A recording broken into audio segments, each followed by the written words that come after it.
একবার তিনি দুপুরবেলা ফাতেমা রাদিয়াল্লাহু তাআলা আনহার ঘরে গেলেন, যে দেখেন যে ঘরে আলী রাদিয়াল্লাহু তাআলা আনহু নেই। তো জিজ্ঞেস করলেন যে তোমার হাজবেন্ড কোথায়, আইনা ইবনু আম্মি, কোথায় আলী কোথায়? তো বললেন যে কানা বাইনি ওয়া বাইনাহু শাই, আমাদের মধ্যে একটু ঝগড়াঝাটি হয়েছে আর কি, মনোমালিন্য হয়েছে।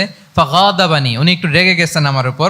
ফাখারাজা ফালাম ইয়াকিল ইনদি, প্রত্যেকদিন খাওয়ার পরে তো এখানেই কাইলুলা করে, আজকে আর ঘরে কাইলুলা করে নাই, কই যেন চলে গেছে। তো কোথায় গেল? রাসূল ইসলাম লোক পাঠালো, খুঁজে দেখো আলী কোথায়। আলী রাদিয়াল্লাহু তাআলা আনহু উনি মনের কষ্ট নিয়ে মসজিদে নববীর মধ্যে শুয়ে আছেন। তো রাসূল ইসলাম খুঁজতে খুঁজতে মসজিদে নববীর ভেতরে গেলেন, দেখলেন যে উনি যে শুয়ে আছে, ওনার গায়ের জামাটা এক পাশে পড়ে আছে আর বালুর মধ্যে ওনার শরীর পড়ে আছে। তো উনি ডাকলেন কুম ইয়া আবা তুরাব, কুম ইয়া আবা তুরাব, মানে হে বালির বাবা আলী, বালির বাবা আলী ওঠো ওঠো। মজা করে বললেন যে ইয়া আবা তুরাব, যেহেতু বালি লেগে আছে গায়ে, বালির বাবা আলী ওঠো। ওখান থেকে ধরে এনে ফাতেমা রাদিয়াল্লাহু তাআলা আনহার কাছে নিয়ে দুইজনকে পাশে বসি, এই যে আবার মিটমাট। এটা ছিল রাসূল সাল্লাল্লাহু আলাইহি ওয়াসাল্লামের ডেইলি বেসিসে একটা অ্যাক্টিভিটি। কনফ্লিক্ট তিনি রিজলভ করে দিতেন।